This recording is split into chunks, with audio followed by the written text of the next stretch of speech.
welcome to the Depth Dive. Today we're shortcutting knowledge on a truly radical framework for reading history. Yeah, specifically the history that's, buried deep inside our most ancient religious texts. And our mission here is to understand a theory that just moves past theology and starts treating these sacred texts as anthropological reports, highly codified ones. We're looking at the work of Safa.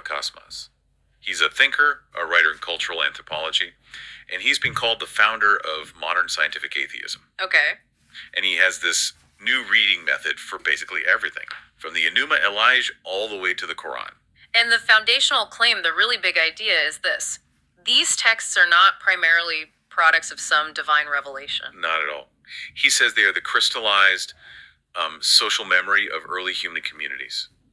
And they were created out of pure necessity. Necessity for what? That's the critical lens. Cosmas argues that all these supernatural myths, the creation stories we all know, they're actually disguised historical records. Records of what, exactly? Records documenting how ancient Mesopotamian societies legislated solutions to really fundamental, tangible problems. We're talking about securing food, managing sexuality, defining property rights. Okay, basic societal building blocks. And, most shocking of all, controlling practices like child sharing and even sacrifice. The whole concept of the sacred, in this view, it's born from this intense, often brutal social survival.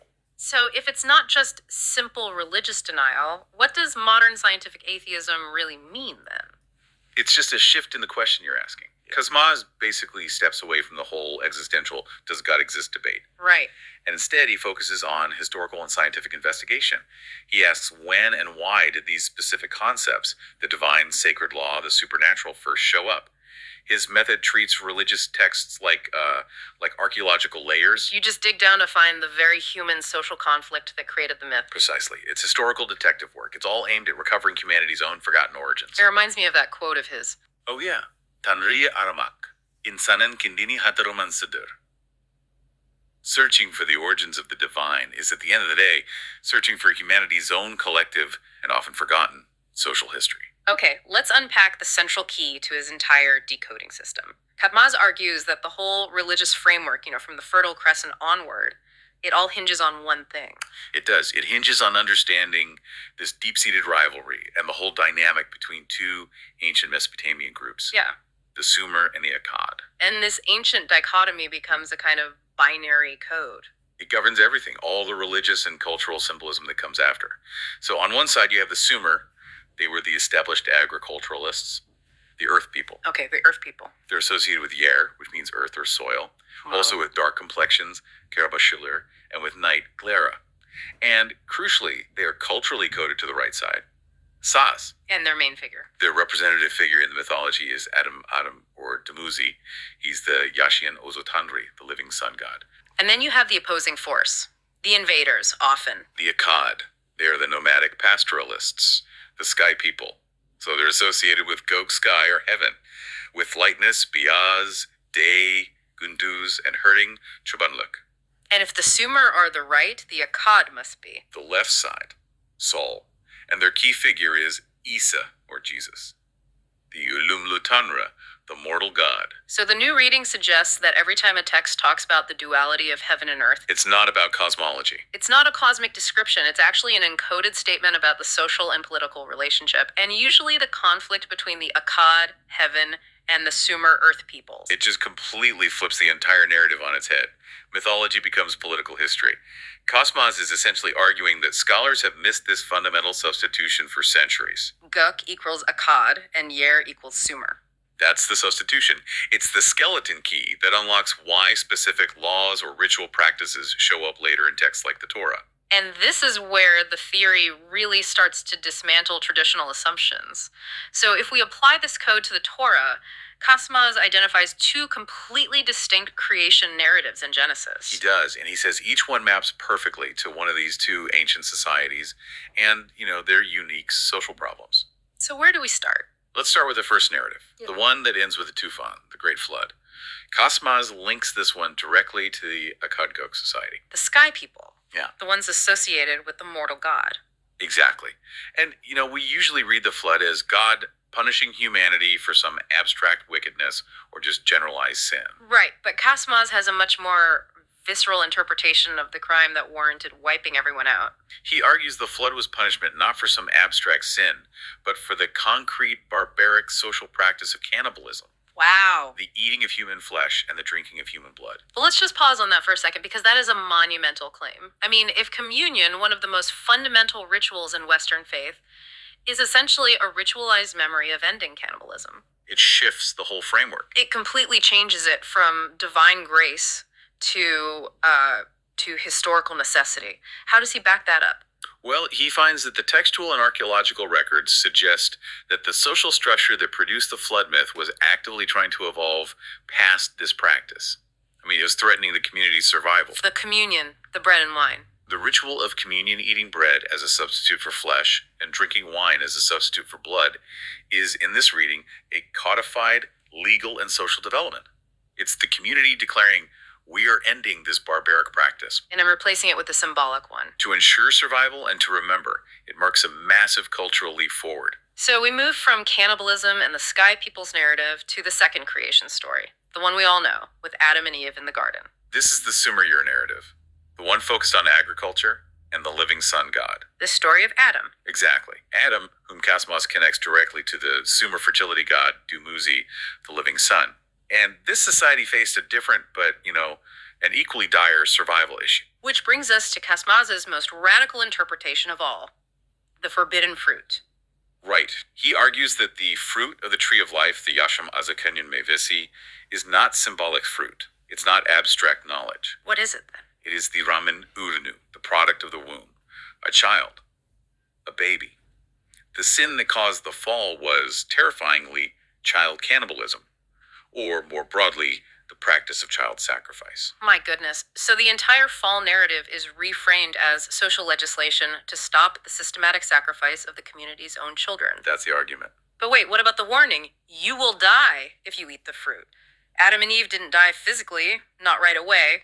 How does Kasmaz define death here? And that is a crucial distinction. You're right to slow down here. The warning was not about physical death. It was about a status change. A status change. They were in a state of grace, the Yasha Nosul, the living sun status, which was basically a state of guaranteed immunity from sacrifice. If they took part in that ritual, they would transform Into the Ulumlu Osul, the mortal sun status, meaning they would become part of the social contract that required members to be available for potential sacrifice, that have to face mortality. So the death was the death of their innocence, the loss of that guaranteed immunity, and after the act, they realize their nakedness. That's not just about clothes, is it? No, it's much deeper. The text says their eyes were opened. Kesmaz defines this nakedness, this chiplaklik, as ignorance. Shillet. I see. By performing or even just witnessing the ritual, their eyes were opened. They moved from ignorance to wisdom, bilglik. They gained the terrible knowledge of their new social contract that they were now vulnerable, part of the whole structure of mortality and sacrifice. So every major religious story we've just talked about, from the flood to the fall, is really a story about massive social legislation. Designed to end or manage these devastating societal practices, yes. Okay, so let's see how this framework then changes the perceived age of these religions, because this new reading seems to just flip traditional chronology on its head. It forces us to reverse the timeline based on social complexity. Kasmaz argues that the structure of Christianity, which is built around the fairly simple concept of the Osul, the sun, who is sacrificed, Right. that reflects the simpler, more mobile, nomadic social structure of the Akkad people. Therefore, he sees Christianity as representing a more primitive, earlier social evolutionary stage. And Judaism, which we think of as coming before Christianity. Yehudalik, Judaism, is rooted in the much more complex agricultural society of the Sumer tradition. It emphasizes the Biyuk Osul, the firstborn concept. That's the key. That's the key. The necessity of a defined firstborn reflects a later, more complex social organization that needed advanced, codified laws about inheritance, property division, lineage. Like the firstborn getting a double share of the land. Exactly. Or Israel being called God's Ilk Olam Dor, my firstborn son. That's a legal, property-based concept. So the theological content is a direct mirror of the economic and social laws needed to run that specific type of society. Precisely. The complexity of the inheritance laws needed by agricultural societies, the Sumer and later Judaism, means that their narratives have to be seen as socially later than the simpler narratives from nomadic societies. What does this mean for figures like Moses or Jesus? If the narratives are about collective memory, what happens to the historical individuals? Well, Cosmas is very critical of scholars who get bogged down in the biographies, asking, did Moses actually exist? For him, figures like Ojah, Musa, Abraham, they're secondary. So they're not inventors of faith. No. He sees them as anonymous personalities produced by the evolving needs and social memory of their society.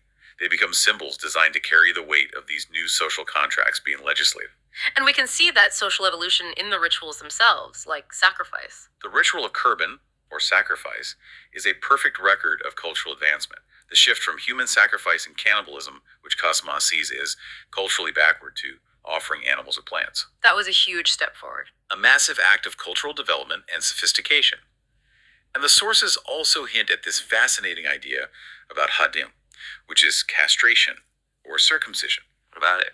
The ritual, especially circumcision, might symbolize saving the buyuk ul, the firstborn, from actual human sacrifice. It lets them become living and keep their inheritance status, but, maybe sterile for certain ritual purposes, reflecting these new, complex inheritance laws. It's so easy to just dismiss all of this as fascinating but purely ancient history. But Cosmas argues that the DNA of this ancient Sumer Akkad power struggle is still running through our modern, even our secular habits. How is that possible? It's embedded in our cultural coding. Think about the near universal cultural preference for the right side. Saz. You mean like using your right hand for an oath? Exactly. Or starting with your right foot. We associate right with justice, with correctness, with goodness. The word sinister itself just comes from the Latin word for left. And we even use right for political conservatism and left for progressivism. That preference, Cosmas suggests, stems directly from these ancient Sumer Akkad power dynamics. The Sumer, who became the established, powerful agricultural group, were coded to the right. And the Akkad, the opposing force, were coded to the left. And that cultural coding was so powerful, it just persisted through millennia. Across major religious transformations, the Qur'an depicts the Book of Deeds being handed from the right for heaven or the left for hell. So we're unknowingly repeating these ritualized power dynamics from thousands of years ago in our everyday actions. That's the idea. Wow. This deep dive has taken us so far beyond just reading religious texts as abstract theology. We've moved past simple belief or denial and instead viewed them as this vibrant, complex historical record. A record of ancient Mesopotamian social, economic, and political dynamics, all seen through this Sumer Akkad code as the lens. And that framework leaves us with a really provocative question to think about. It does. If cultural habits as simple and as unquestioned as just preferring the right side are rooted in these forgotten struggles between ancient communities, struggles over who gets to eat what food, who is safe from sacrifice, who inherits what property, then what other deeply held beliefs and institutions governing our modern lives are we just accepting without understanding their very tangible, non-divine, very human origins? A question that fundamentally asks us to search for humanity whenever we search for the divine. Thank you for guiding us through Safa Cosmas's radical new reading method and the power of societal memory. Until next time, keep exploring the source material.